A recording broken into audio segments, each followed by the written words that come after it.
생생경제.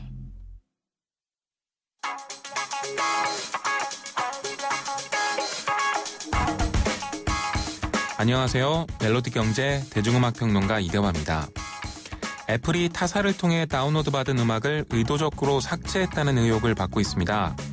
이 의혹은 현재 아이팟에 대해 진행 중인 소송 중에 제기가 됐는데요. 12월 3일에 월스트리트 저널이 이 소식을 전했고 이게 삽시간에 인터넷으로 퍼지면서 곳곳에서 성토가 이어지고 있습니다. 증언에 의하면 2007년에서 2009년 사이 아이튠즈 이용자들은 타사를 통해 받은 음원을 아이팟에 넣으려고 하면 오류 메시지가 떴다고 합니다.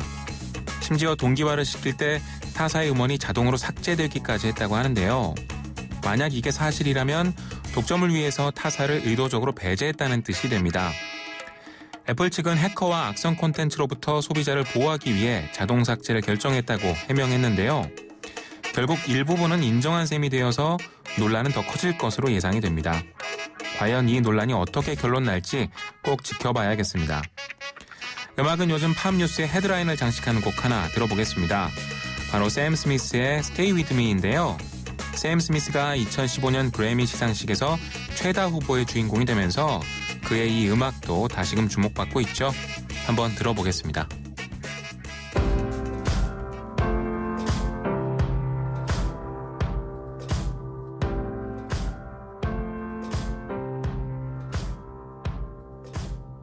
Guess it's true, I'm not good at a one-night stand. But I still need love, cause I'm just a man. 끊임없이 이어지는 급커브길이 당신과 자동차에게 어드벤처물이 되지 않도록. 한국타이어는 제대로 방향 잡는 법을 알고 있다. 자동차가 한계를 만날 때 타이어의 능력은 시작된다. It is 드라이빙 이모션 한국타이어. 김윤경의 생생경제. 논란이 되고 있는 경제 이슈에 생생경제가 떴다. 생생경제 오늘의 두 번째 인터뷰는요.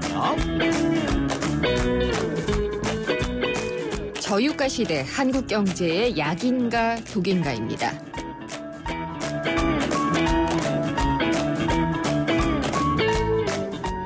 국제유가가 추풍 낙엽입니다. 반년 만에 거의 반토막으로 떨어졌는데요. 서부 텍사스산 원유에 이어서 이제 두바이유까지도 배럴당 60달러 선이 붕괴가 됐습니다. 그러니까 50달러 선으로 내려가게 됐는데 우리나라는 기름 한 방울 안 나죠. 그러니까 전량을 수입하게 되니까 아무래도 이렇게 기름값이 떨어지면 이익이 아닌가라고 생각을 하게 되는데 꼭 그런 것만도 아닙니다. 지금 신흥국과 산유국의 금융 불안이 가져올 부정적인 여파는 상당히 좀 우려가 되고 있는데요. 고유가면은 고유가라서 걱정이고 저유가면은 또 저유가라서 걱정이라고 해야지 되는 건지 우리 경제에는 어떤 영향을 미치게 될지를 한번 짚어보도록 하겠습니다. 현대경제연구원의 정민선임 연구원입니다. 안녕하십니까? 네, 안녕하십니까? 네. 서부 텍사스산 원유에 이어서 두바이유 가격도 배럴당 60달러가 붕괴가 됐어요. 계속 이렇게 많이 급속하게 떨어지는 이유가 뭘까요? 네, 아무래도 가장 큰 이유는 국제 원유 시장의 그 수요와 공급의 불균형이라고 볼 수 있는데요. 네.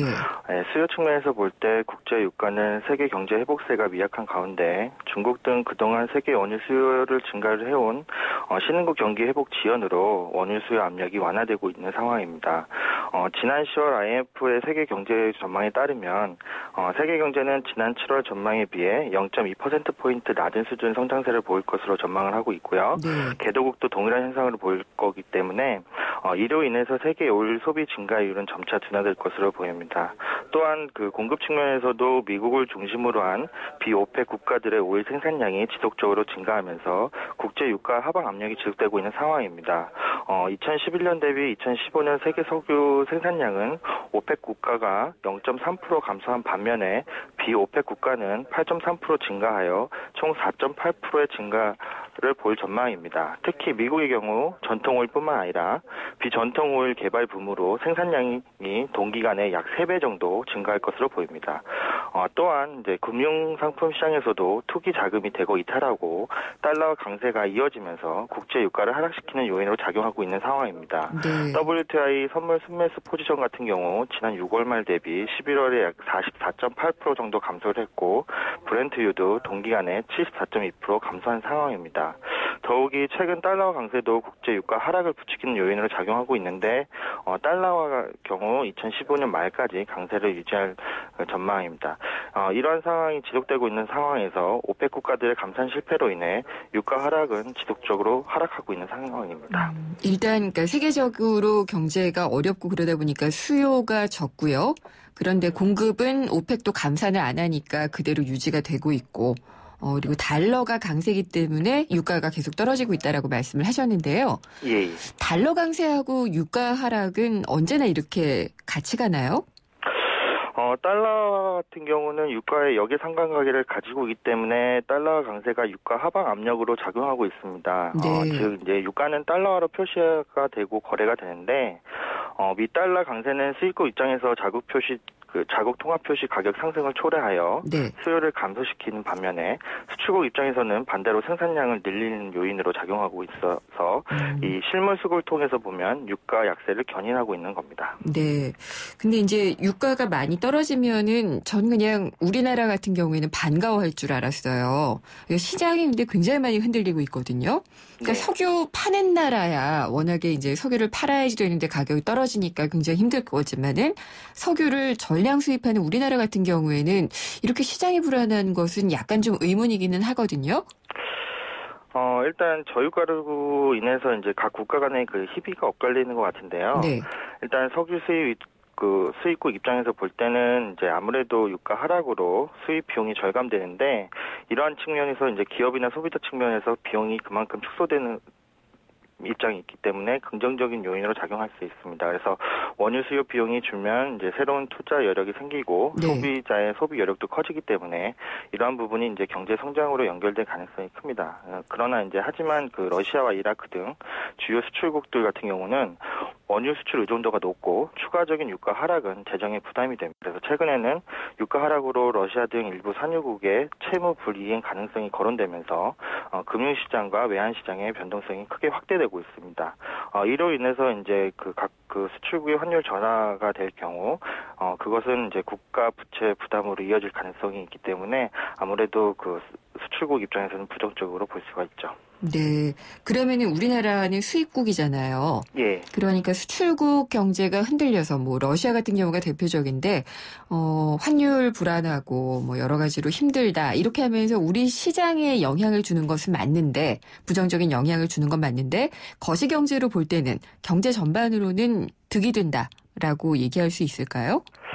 네, 일단 국제 유가 하락은 이제 국민소득 증대와 물가 하락에 의한 소비 및 생산 증대 효과 이외에 불확실성을 저해에 따르는 기업 투자 심리 개선 등을 통해서 네. 투자 등대 등 효과를 유발하여 국내 경기 개선에 도움을 줄 것으로 기대되고 있습니다. 긍정적인 거죠. 예. 그렇죠. 예. 네. 국제 유가 하락은 이제 수입 물가 하락과 이에 따르는 게 교육 조건 개선을 통해서 국민소득 증대를 시켜 소비를 증가시키고 그다음에 생산자 측면에서는 수입 물가 하락에 따르는 생산자 물가 동반 하락으로 기업 수익성 개선되면서 생산 증가로 이어질 가능성이 큽니다.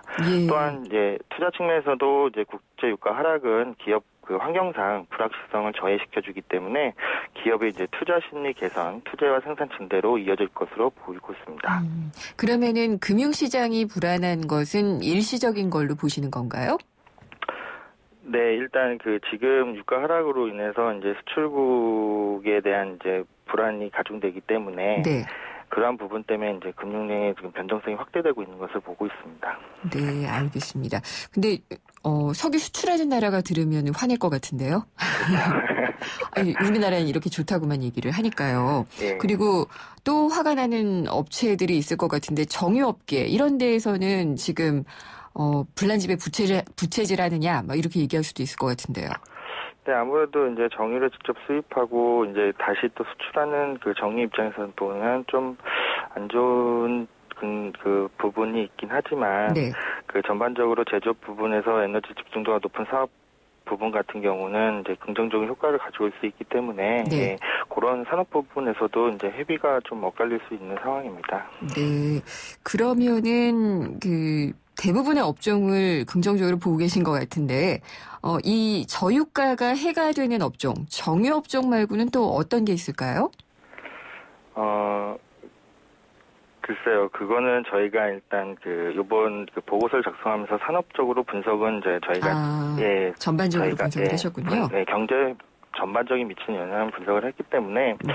그거는 향후 이제 추후에 이제 저희가 좀 더 연구를 해야 될 주제인 걸로 보겠습니다. 예. 네. 그리고 근데 이게 유가가 많이 낮아지면은요, 결국은 물건의 가격이 낮아지는 거잖아요. 예, 예. 물건의 가격이 낮아진다는 것은 물가 하락이고, 그러면 지금 그렇지 않아도 조금 우려가 되고 있는 디플레이션의 압력을 더 가중시키지 않겠느냐 이런 얘기도 나오는데요. 네, 아무래도 이제 국제 유가 하락세가 이제 지속될 경우 소비자 물가 하락을 초래하면서 이제 저물가 현상이 지속될 것으로 예상됩니다. 그래서 네.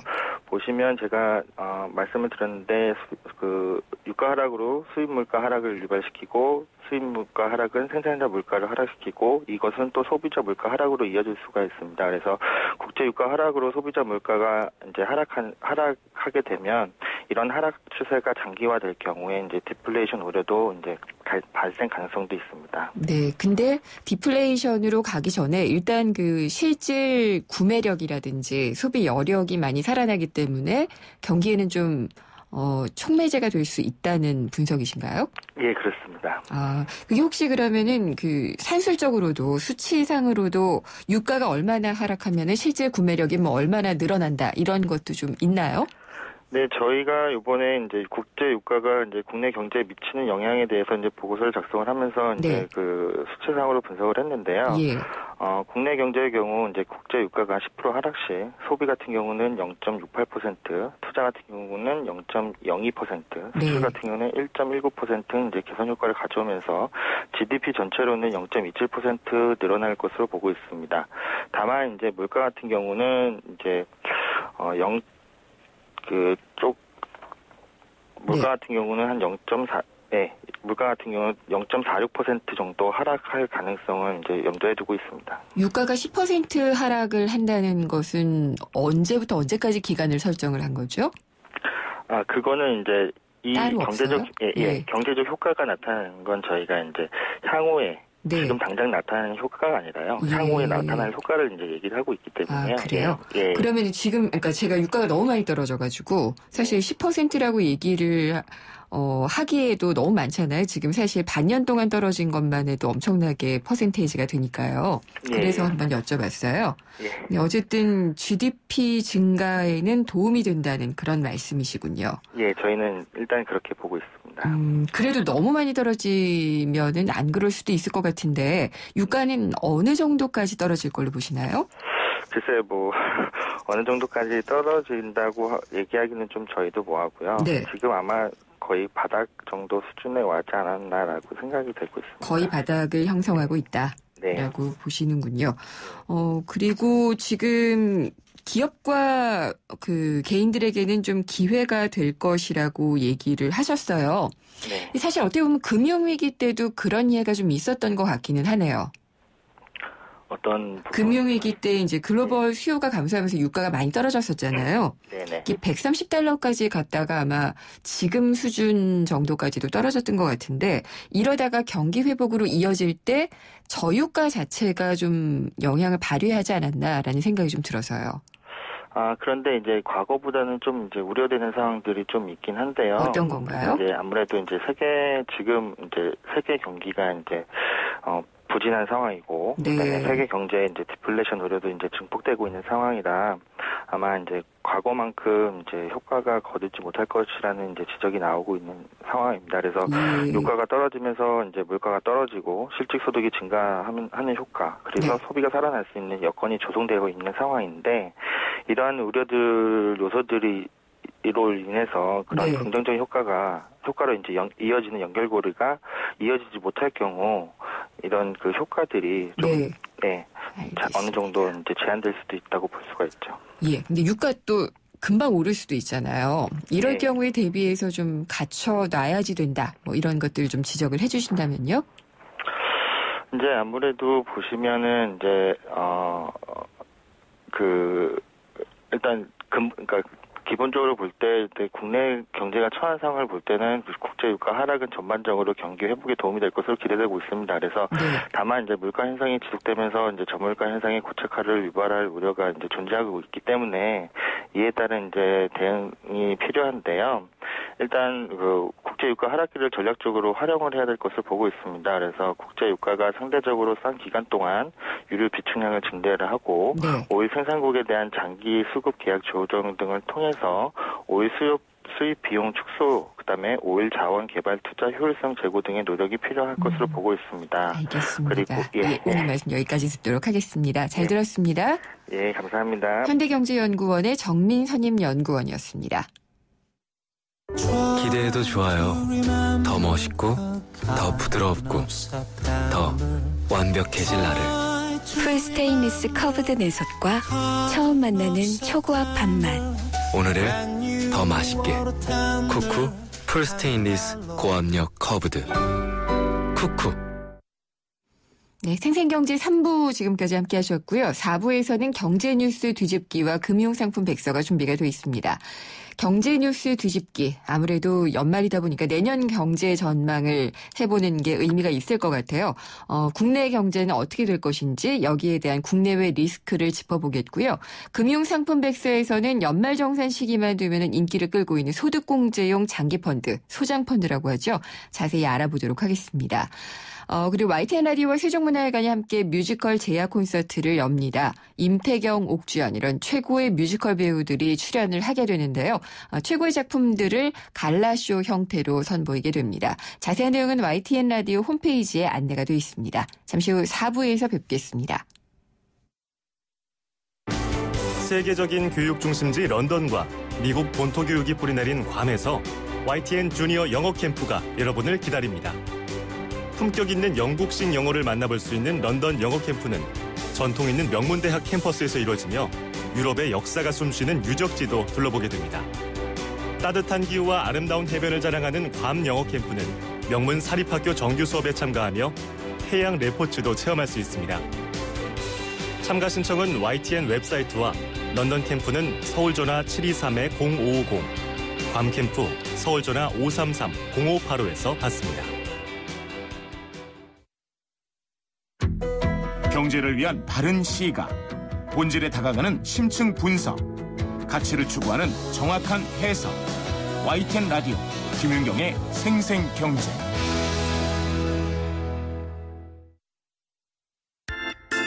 친절한 경제, 오늘의 경제 키워드. 안녕하세요. 경향신문 조미덕 기자입니다. 오늘의 키워드는 스타트업입니다. 스타트업은 설립한 지 오래되지 않은 신생 벤처기업을 말합니다. 혁신적인 기술과 아이디어를 갖고 있어서 성장 가능성은 높지만 아직 대규모 자금을 조달하지 못한 상태죠. 1990년대 후반 미국의 벤처붐이 일었을 때 실리콘밸리에서 인터넷 기반의 벤처기업이 많이 생기면서 나온 말입니다. 페이스북, 트위터도 처음엔 성공 가능성이 높은 스타트업에 불과했죠. 이런 스타트업의 성공 가능성을 먼저 알아보고 투자하면 대박을 터뜨리는 겁니다. 예전엔 정부가 스타트업을 키우려고 펀드를 만들었는데요. 요즘은 국가 간 투자가 활발해지면서 한국의 스타트업이 미국과 유럽의 투자자를 찾아 나서기도 하고 대기업도 외국의 유망한 스타트업을 먼저 인수해 경쟁력을 높이려 하고 있습니다.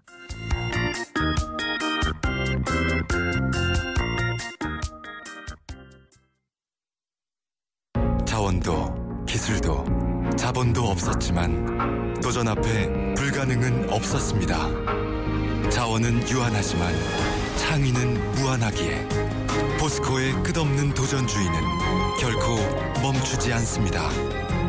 위대함을 향해 갑니다. 포스코. 승기는 손 큰 사람. 토핑을 2배로 주니까 베이컨, 스테이크, 소세지, 오징어, 새우가 듬뿍, 빵 끝엔 크랜베리 크림치즈와 애플 시나몬이 꽉. 토핑이 2배, 토핑 킹. 와, 맛도 2배네. 1588-5588 피자헛. 지금 주문하면 미디엄 가격에 라지를.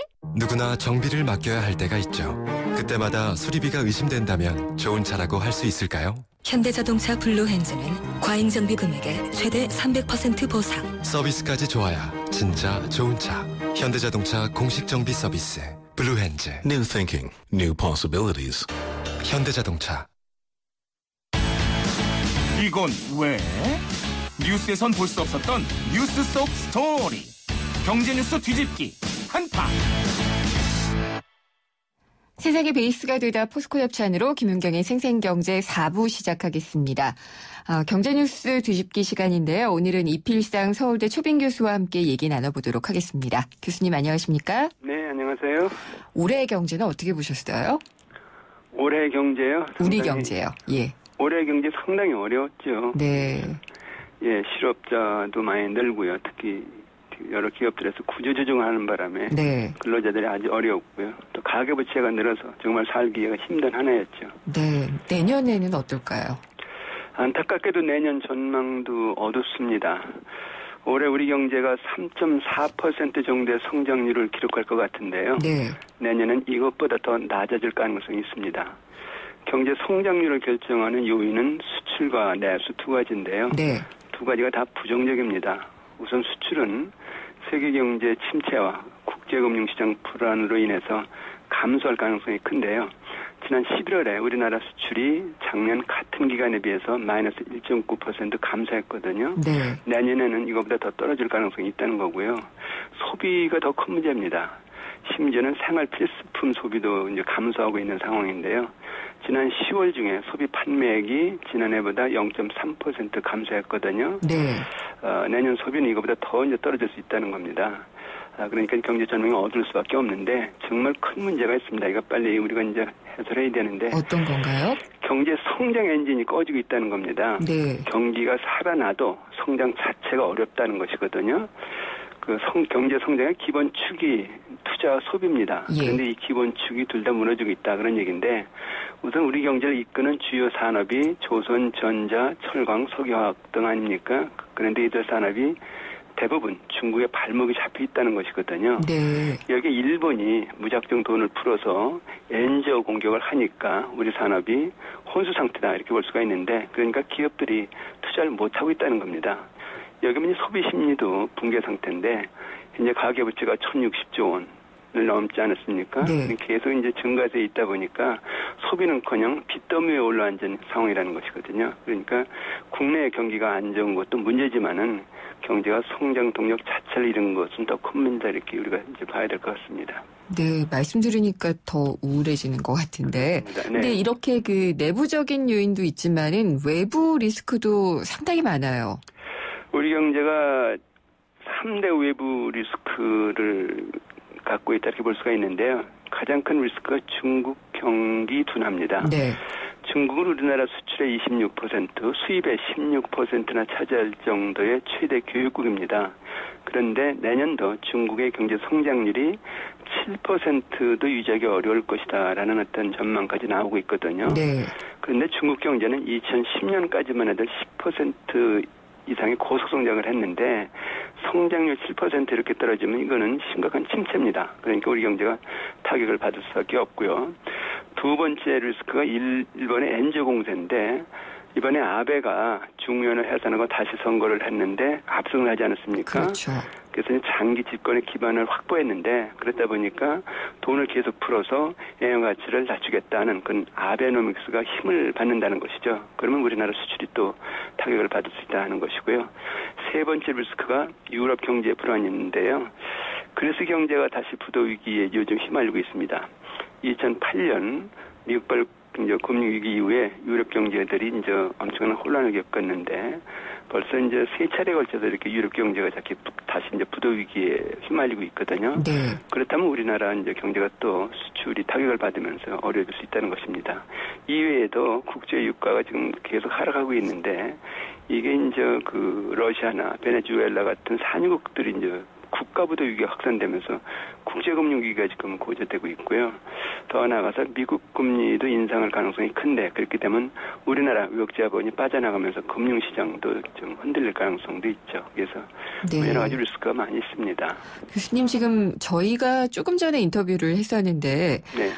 그 현대경제연구원에서는 저유가가 경기 회복에 상당한 촉매제 역할을 할 걸로 보더라고요. 네. 그러니까 지금 투자라든지 소비가 상당히 위축이 되어 있잖아요. 말씀하신 대로. 네. 이런 부분들이 유가가 낮아지게 되면 실질적으로 높아지는 효과가 좀 있을 것이다. 소득은 증대 효과가 있을 것이고 투자하는 요인도 좀 생기지 않겠느냐고 보던데요.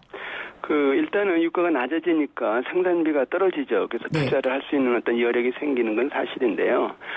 문제는 유가가 떨어지는 것이 우리나라만 혜택을 보는 게 아니라는 겁니다. 네. 전 세계 다른 나라들이 다 혜택을 보고 있거든요.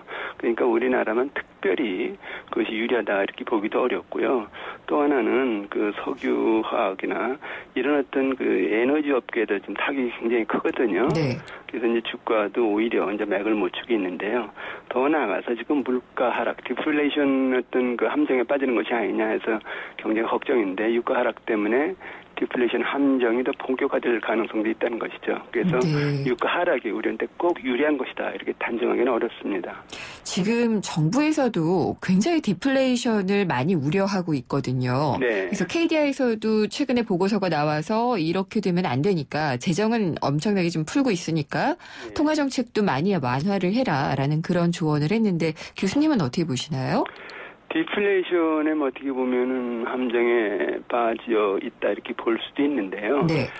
디플레이션이라는 것이 물가가 이제 계속 침체하면서 이제 생산과 투자가 줄고 소비가 줄면서 경제 자체가 이제 저성장, 저물가의 함정에 빠지는 것이거든요. 그렇죠. 근데 지금 이런 경우에 이제 돈을 풀면 될 게 아니냐. 그럼 물가 이제 오르는데 그러면 뭐 이거 해서 되는 것이 아니냐. 근데 그게 아니라는 겁니다. 지금 상태에서 돈을 풀면요. 그것이 생산이나 소비, 투자 이런 데로 흘러야 되는데 그런 데로 흐르지 않고 가계부채 만들고 있다는 것이거든요. 네. 그러니까 디플레이션 우려를 씻는 것이 아니라 오히려 가계부채 우려만 더 크게 만들고 있다는 것이거든요. 그래서 디플레이션 우려 크다, 통화 풀어라 이런 어떤 논리도 가능합니다만은 통화 풀기 이전에 그 돈을 풀었을 때 그 돈이 생산, 투자, 소비 자금으로 흘릴 수 있는 이런 산업 구조 개혁이 전제 조건이라는 것이죠. 그래서 디플레이션에서 빠져나오려면은 돈만 풀어서는 안 되고요. 산업 구조를 고쳐야 된다 이렇게 봐야 될 것 같습니다. 이 정부가 돈도 풀고 그다음에 통화 정책도 완화해야지 된다고 은근슬쩍 이렇게 얘기를 하고 있는 것을 보면은요. 예. 부동산 시장 부양에 굉장히 매달리기 때문이 아닌가라는 생각이 들거든요. 네. 그래서 이제 주택담보대출 그 규제도 많이 풀었는데 사실 주택담보대출을 많이 받기는 받는데 그게 주택 시장으로 흘러 들어가고 있는 것 같지는 않아요. 그렇습니다.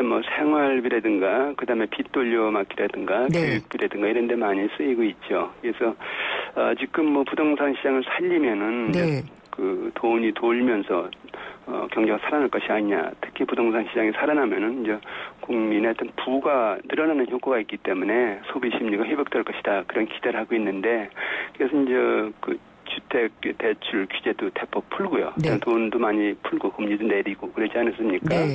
근데 부동산 시장은 막상 살아나고 있지가 않다는 겁니다. 이제 중요한 사실은 부동산 시장은 경기와 밀접한 관계가 있다는 겁니다. 무슨 얘기냐면 경기가 살아나야 부동산 시장이 함께 살아나면서 선순환이 된다는 건데요. 부동산만 살려서 경제를 띄우겠다 하는 것 자체가 무리라는 거죠. 지금 막상 우리나라 부동산 시장 보면은 집을 사겠다는 수요가 거의 자취를 감추고 있는데 경제 성장이 안 되니까 실업이 늘고 가계부채가 불어나고 있지 않습니까? 그러니까 집을 살 사람이 자꾸 없어진다는 겁니다.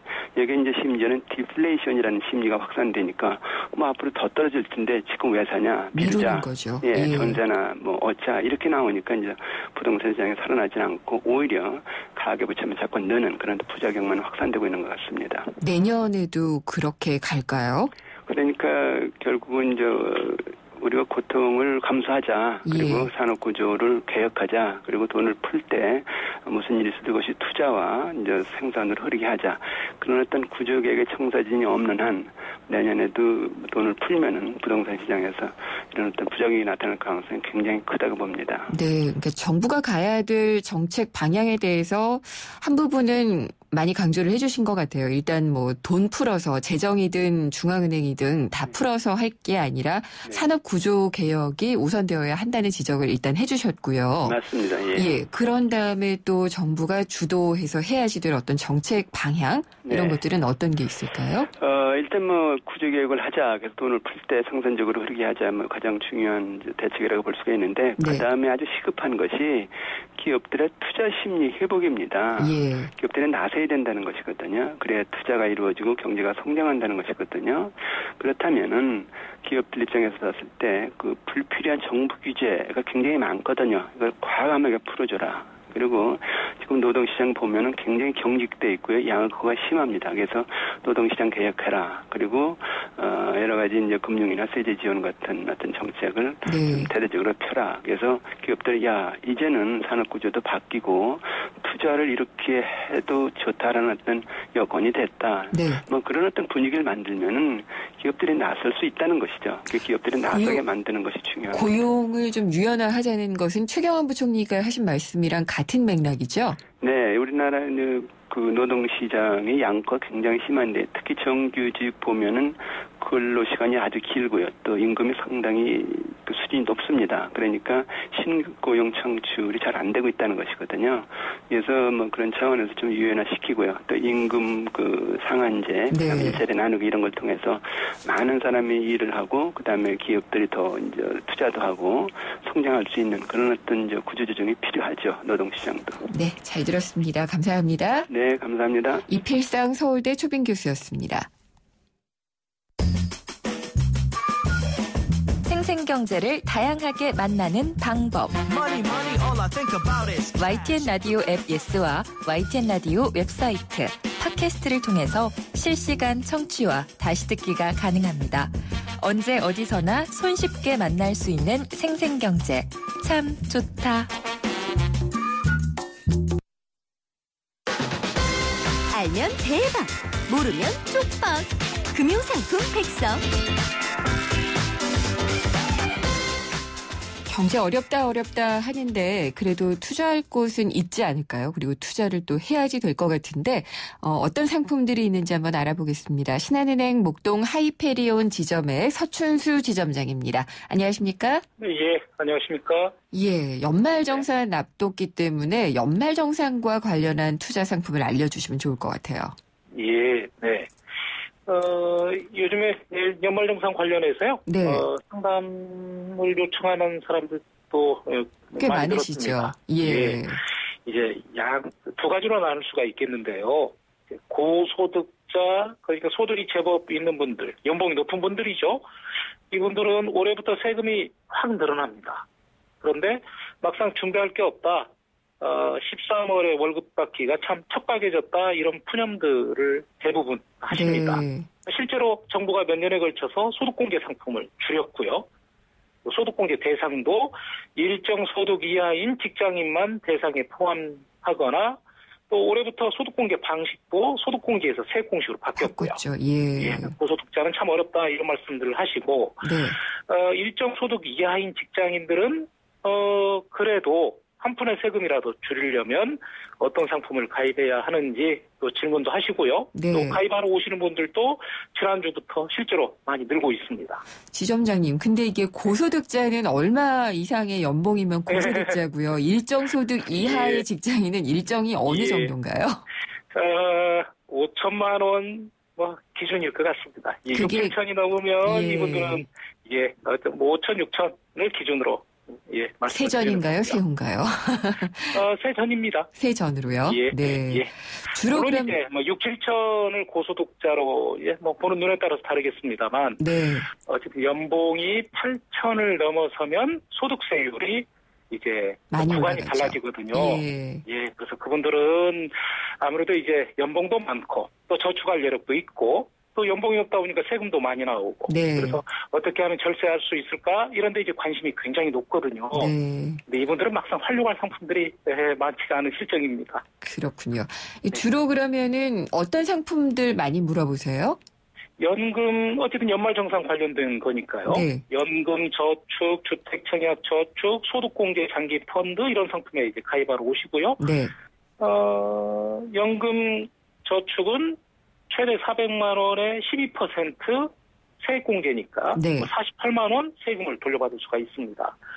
또 주택청약 종합저축도 무주택 세대주가 연간 납입한 금액 120만 원까지 40% 소득공제가 되고요. 네. 소장펀드, 소득공제 장기펀드죠. 올해 3월부터 신설이 됐고요. 연간 600만 원까지 납입할 수가 있고 납입한 금액의 40%까지 소득공제가 가능한데요. 네. 이 상품에 관심이 좀 많은 것 같습니다. 이 소장펀드가 그 고연봉과 저연봉을 나누는 그런 기준이 되지 않을까 예. 이런 생각도 좀 드는 게 자격 네. 조건이 제한이 되어 있잖아요. 그렇습니다. 예. 가입 대상이 역시 소득공제 상품이라서 까다로운 편이고요. 네. 총 급여액 5천만 원 이하인 근로자만 가입 대상입니다. 네. 자영업자는 가입이 안 되는 것이죠. 근데 가입하려면 이 5천만 원이라는 기준은 직전 연도 소득 기준입니다. 네. 그러니까 지난해 2013년 소득을 기준으로 말씀을 드리는 것이고요. 그래서 2014년 올해 신입사원으로 입사했다. 또 지난해 소득이 없는 직장인이다. 그러면 가입할 수가 없습니다. 지난해 소득이 있어야 되니까. 예. 그렇습니다. 예. 그래서 은행이나 증권사에 나가서 가입하시려면 이제 국세청에서 발행한 소득 증명원이 있어야 합니다. 네. 그런데 요즘 연말이라서 직장인들 바쁘거든요. 그래서 국세청에 가실 시간들이 없으실 텐데 굳이 은행에 나가지 말고요. 인터넷 뱅킹으로 가입할 수가 있습니다. 네. 인터넷 뱅킹을 통해서 국세청과 전산 연결이 되고요. 그래서 굳이 국세청 가서 소득증명원 떼우지 않더라도 네. 인터넷 뱅킹을 이용하면 전산 시스템이 연결이 됩니다. 퇴근해서 댁에서 편리하게 가입하시라는 말씀 드리고 싶습니다. 그러면 이 5천만 원이라는 게요. 제가 실수령한 금액을 기준으로 하는 건가요? 아니면은 세금을 떼기 전에 떼기 전에 소득으로 5천만 원이요? 예. 그렇습니다. 그렇군요. 근데 이게 가입을 했는데 작년에는 5천만 원이 안 넘었는데 올해는 5천만 원이 넘었다. 그러면 어떻게 되나요? 직전 연도 소득만 따지니까요. 처음 네. 가입할 때. 예. 가입하고 나서 연봉이 5천만 원 넘겼다. 그래도 소득공제는 받을 수가 있습니다. 네. 단, 총 급여액이 8천만 원을 초과하면 그때부터는 소득공제 혜택이 중지됩니다. 자동인가요? 예, 본인이 이제 네. 신청하면 안 되고요. 만약에 8천만 원이 넘는데도 소득공제를 받게 되면 네. 이제 그분은 나중에 가산세까지 추가로 물을 수가 있습니다. 아유, 그러면은 뭐 소득을 함부로 확 높이면 안 되겠네요. 네. 예.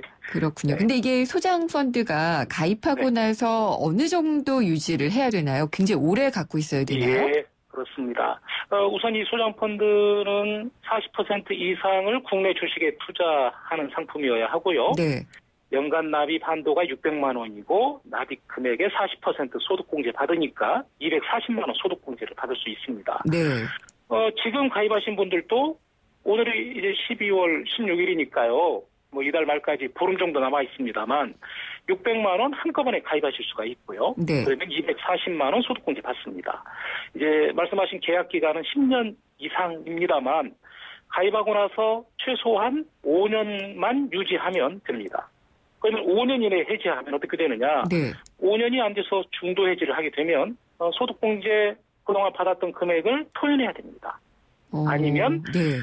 납입한 금액의 6.6%를 추징합니다. 아, 두 가지 중에 한 가지를 예, 징벌적으로 적은 물게 금액을, 되는군요. 예, 그렇습니다. 네. 그래서 어쨌든 가입하시면 그래 5년 이후에 찾아야 되겠다. 예. 꽤 장기 상품으로 생각하시고 가입하시라는 말씀도 드리고 싶습니다. 근데 지점장님 이게 그러면은 계약 기간이 10년 이상인데 최소 5년 이상이라고 얘기하시는 것은 어떤 것 때문에 그런 건가요?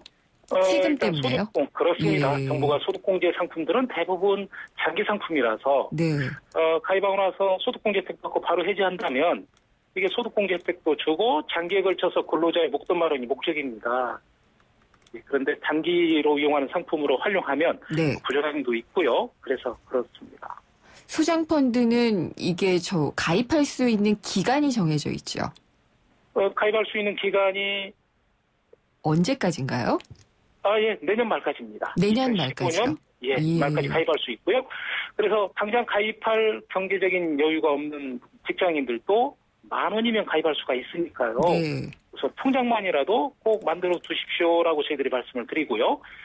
또 지난해 연간 급여가 5천만 원 이하만 가입할 수가 있습니다. 네.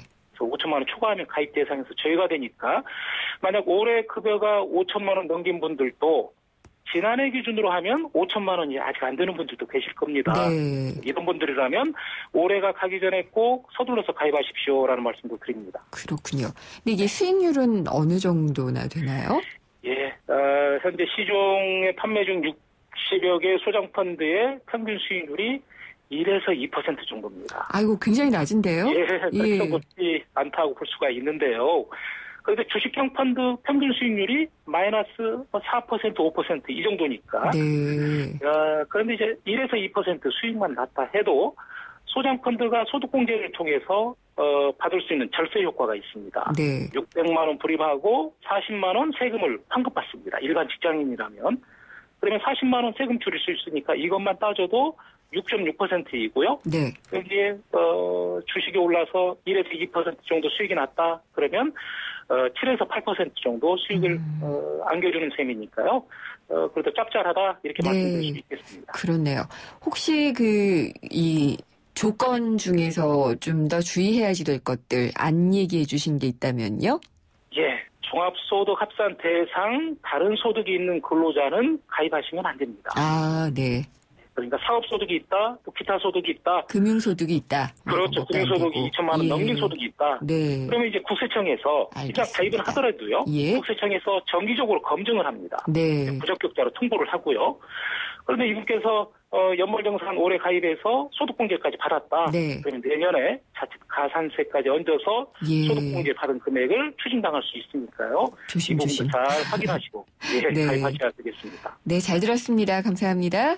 네, 감사합니다. 서춘수 신한은행 목동 하이페리온 지점장이었습니다.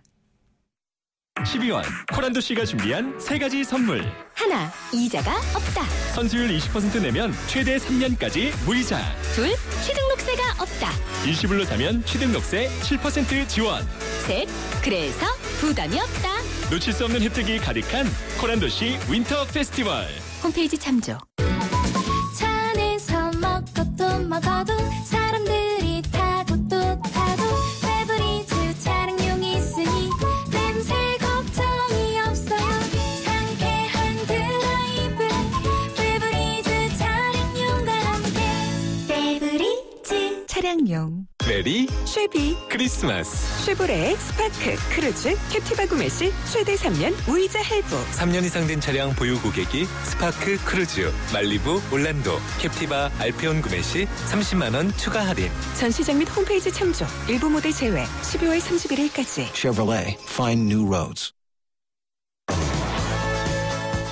생생경제 오늘 준비한 순서는 여기까지입니다. 저는 다음 시간에 찾아뵙도록 하겠습니다. 김윤경이었습니다.